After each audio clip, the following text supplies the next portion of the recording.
चल हो जा शुरू। केसरिया से मन जोगी हुआ रे, दिल झूमे देखो पतवारा हुआ रे, दिल झूमे देखो पतवारा हुआ रे। हर पल मनाओ केसरी त्योहार। विमल, बोलो जुबान Kesari.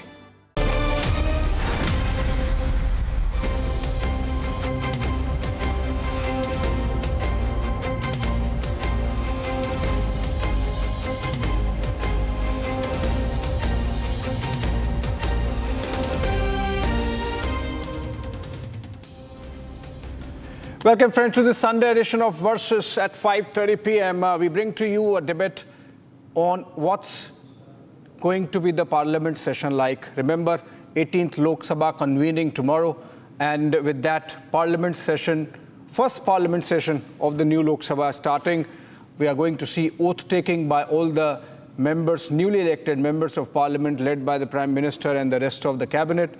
And then of course there would be the joint address or President's address to the joint session, as is customary when a new parliament convenes. But even before all this happens, there is already a sense that the opposition is going to continue with its strategy of obstruction that we saw panning out over much of the life of the 17th Lok Sabha.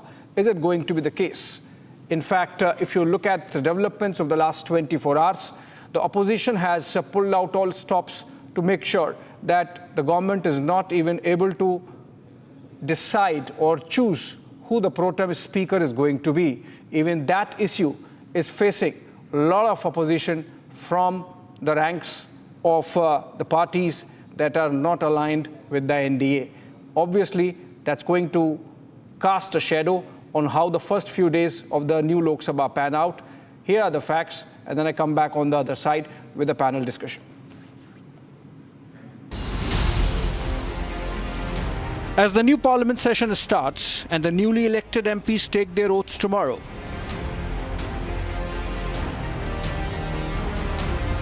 opposition has been building up its agenda, which clearly shows an old pattern,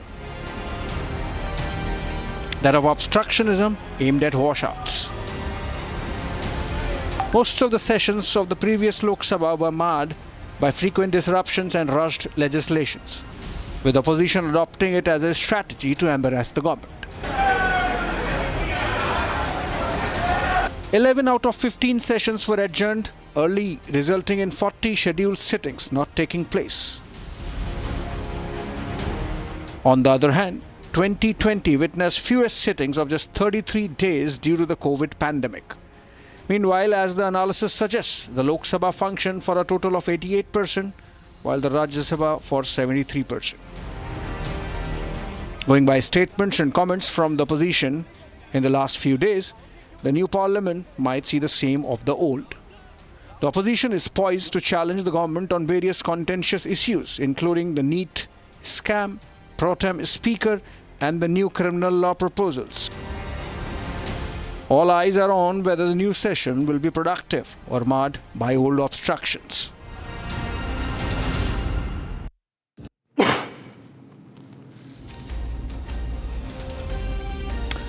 All right, are we going to have the new parliament also subject to the vagaries of opposition obstructionism is what we are discussing, and I am joined in by Ashutosh Mishra, leans towards the Congress or against the BJP. In a bit, we are going to have BJP spokesperson RP Singh also. And let me begin with Ashutosh Mishra. Very good afternoon, seeing you after a long time, Ashutosh. But if you look at the statements coming in over the last 24 hours, it seems the opposition is going to follow the copybook of the last Lok Sabha in terms of not letting the House be in order. Every issue of concern for the first session of the new Lok Sabha, opposition is already making an issue of it and presenting a counter position which can lead to confrontation on the floor. Good afternoon. And you are blaming opposition unnecessarily, because in his post-poll speeches, Narendra Modi has already made it clear to the opposition parties that he may have been humbled at the hustings, but it has not made him humbler. The Parliamentary Affairs Minister is supposed to take everyone along to ensure the smooth functioning of the two houses. But the current minister, Rijiju, is best known for his confrontations with the Judiciary in one of his earlier avatars as the law minister. He has already abused Congress over the Protem Speaker Rao, and of course this does not portend well for the coming session. Mr. Modi and his team will have, they have had a free run for a decade, and adjusting to the new reality where Modi and BJP have been neutered and no longer enjoy the brute majority is going to be a painful experience for them. Narendra Modi has to learn that Parliament is a place for parlays. His bulldozer style of politics, where the opposition did not matter. I mean, you remember in the 17th Lok Sabha, there was a time there when more than 140 odd MPs from Lok Sabha and Rajya Sabha were suspended, where the laws weren't sent to the, or rather the bills weren't sent to the committees before they became law. Laws were just made by BJP, not much discussion on them. There could not be the fine-tuning that those laws needed. So just saying that opposition is creating this atmosphere of confrontation is being unfair, because in democracy, the government has a role to play also, and that is to understand that opposition also represents the will of the people. You have to listen to them. Okay, Ashutosh Mishra, you got a long soliloquy on that, but you see, and we have RP Singh already joined in. The fact of the matter is, Ashutosh Mishra, that many of the laws that you were talking about were passed in the absence of opposition. It happened because the opposition would not let the House be in order. In fact, we have seen walkouts happening just ahead of voting on crucial legislations, like, for example, the new criminal laws, on which, incidentally, now the opposition wants that they should be debated by a standing committee of parliament, or that the government should do a rethink on some of those. RP Singh, what we are discussing is whether the opposition even wants to have proper sessions and proper debates. Well, they are always welcome. If they are in opposition, and now since they will have the leader of the opposition also, they are always welcome to participate in every debate, and before any law is made and formed, they should participate in debates, but not walk out, not create ruckus there in the parliament. Okay, and on this specific demand that we are seeing, Ashutosh Mishra, that the new criminal laws should go back to the parliament again, despite the fact that there is a presidential assent, despite the fact that the notification has been issued, despite the fact that all preparation is in place for the rollout from July 1, despite the fact that someone as senior as the Chief Justice of India has commended the new criminal laws for plugging the gaps of the old and heralding a new era in terms of our reform of criminal justice system. Despite that, if this is the position that the opposition is taking, Ashutosh Mishra, it's clear that opposing for the sake of opposition is what seems to be the guiding philosophy of the Congress party. I beg to disagree, and I think even Mamata Banerjee has demanded this review of criminal laws. So if at the first instance their view was not taken into consideration, and the government can, I mean, there are amendments to laws. It's not that it would be happening for the first time. If the government wants to take the opposition along, they could have a fair debate in both the houses and listen to what are the worries of the opposition parties. You have to understand that the government accepts the nice things that the judiciary says about it, but the moment judiciary says something against it, I mean, you are right now quoting the CJI, but the same court, when it shut down the electoral bonds, what did the Prime Minister Narendra Modi say at that time? His comment was a snide comment that if Krishna got a gift, then that would also have been taken in the wrong way. And he forgot that Krishna's friend was poor, Sudama, and Krishna was the ruler. In his case, it's the electoral bonds were coming from rich friends, and that's why, and the transparency which he thought was there, the judiciary didn't say. So you cannot pick and choose what the CJI says and then say that we should accept everything. The opposition isn't saying that you should simply shoot down the law, that it's all bad. They just want to their views to be heard. Because last time around there wasn't intense discussion on it. No, not actually, Ashutosh Mishra. So let me just get the facts for you. The new criminal laws went to the Parliamentary Standing Committee. Also, apart from that, it was a very broad-based consultation. So at the level of Supreme Court, the Chief Justice and the other senior judges, then Chief Justices of 16 High Courts, then 22 law universities from across the country. Even inside the Parliament, 140 members of Parliament, they gave their suggestions, many of them positive, and MLAs nationwide through the state assemblies also contributed. I don't exactly know the number there, but then they were also consulted. So it's not that there was no attempt at broad-basing consultations. In fact, it was not only attempted, but it was successful, as the numbers suggest. And in that context, the praise by the Chief Justice in an open court of the new criminal laws should, I think, make the opposition respect the kind of consensus that has emerged about backing these new criminal laws. And if despite that, we are seeing the Congress party taking the kind of position that it is. Obviously, RP Singh, let me take this to RP Singh actually. RP Singh, you think that this is happening, and you have to be, as BJP, you have to be mentally prepared to be taking this kind of more of this kind of obstructionism, because the Congress is emboldened by its increase in tally from 52 MPs to 99 now. Well, Abhishek, opposition, any suggestion by opposition is always welcome.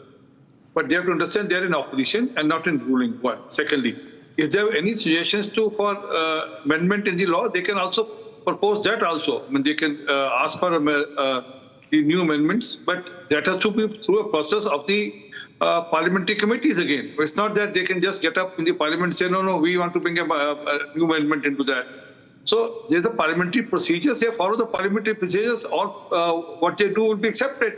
But if they do again disruption or obstruction, basically they don't do less of obstruction, more of disruption.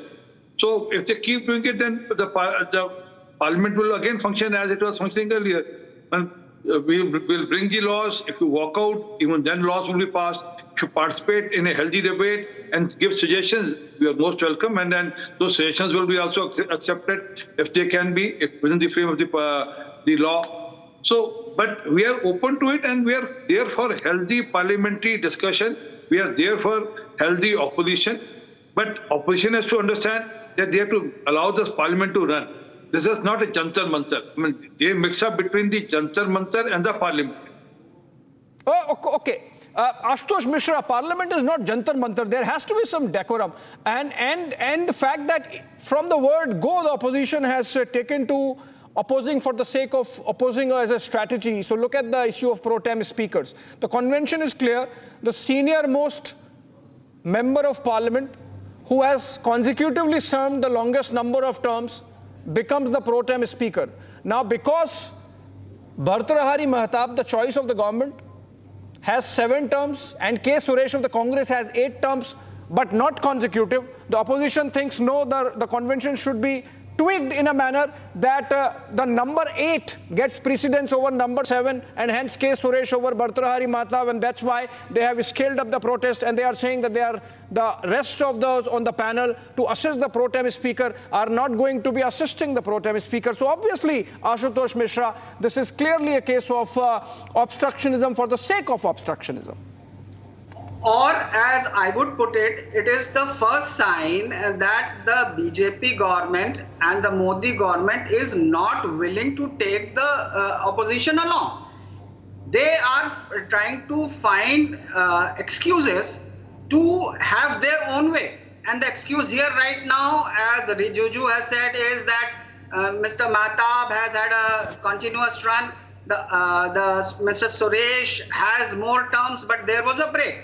This is finding an excuse not to take. If he wanted to take everyone along, and the Protem speaker, as such as Mr. Rijuju says, does not have much of a role to play in the long run, then you could have just simply followed what convention says, the longest number terms, instead of trying to find this break as an excuse to have your man as the Protem speaker. So it goes both ways.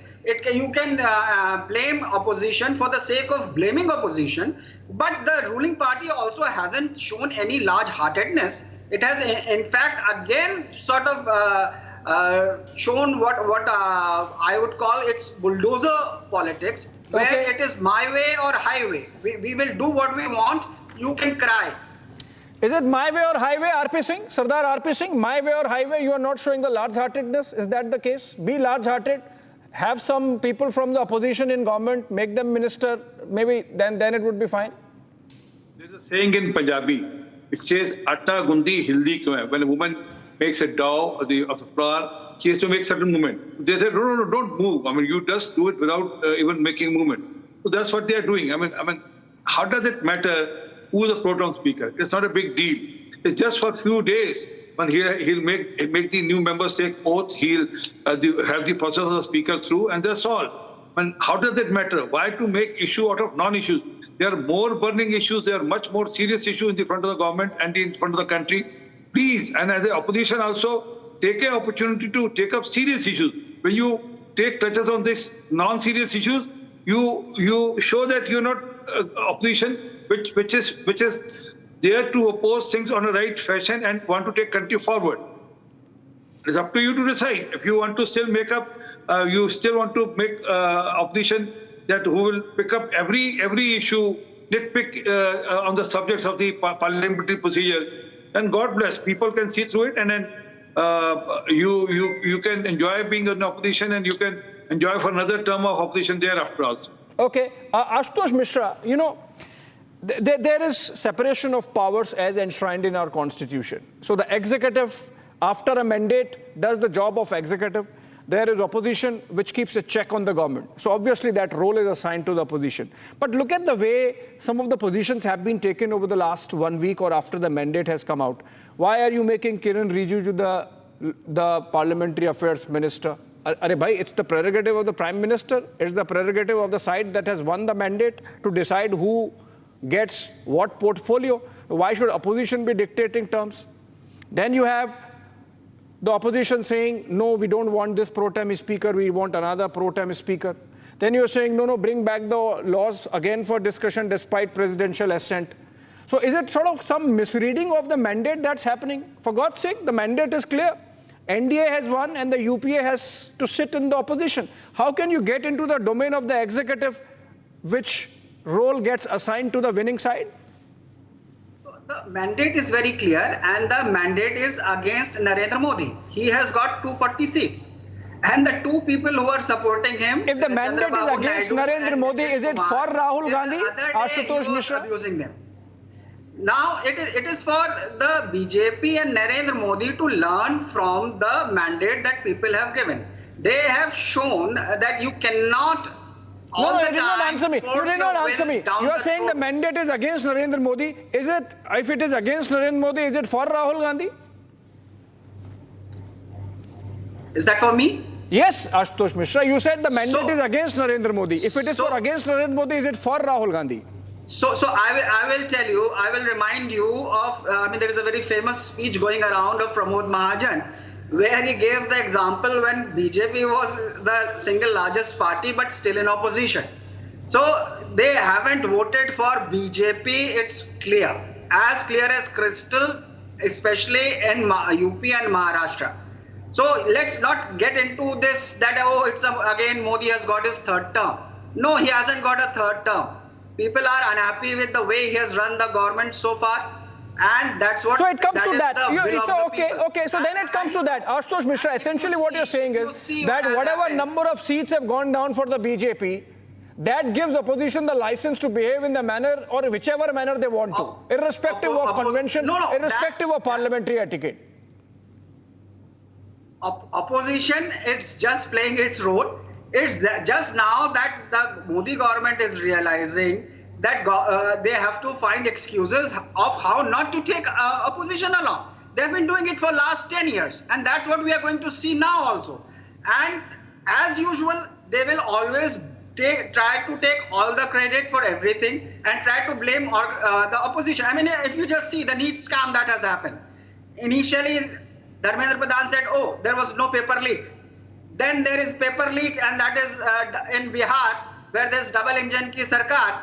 Oh no, then it's Tejaswi Yadav's people who are involved. Now yesterday they said that NEET exam will not be cancelled because there is a local thing. Now today there is news that there has been leakage in Maharashtra also. So this government is always tries to deny what is actually happening on the ground. It does not take the problems of the people into consideration. I mean for NEET that, PG was cancelled. Granted. NEET PG was cancelled at the last moment. Okay, granted. If opposition tries to voice those problems, then granted. Why do you always try to blame opposition for raising the issues of the people? No, nobody's blaming the opposition for raising the issues of the people. That's exactly what the opposition should be doing. But then, if that is the objective, then you have to let the house be in order. You have to let the parliament work without disruption. And then only you can raise those issues, because unless the house is in order, you know, Ashutosh Mishra, that the transaction of business does not take place. No, RP Singh. Conducting the house in a peaceful manner is also the duty of the ruling party and the people running those houses. In the last Lok Sabha, we have seen how they have been partisan, how the opposition people are even denied their basic rights to protest, how every excuse is found. See, the protest, the right to protest does not mean...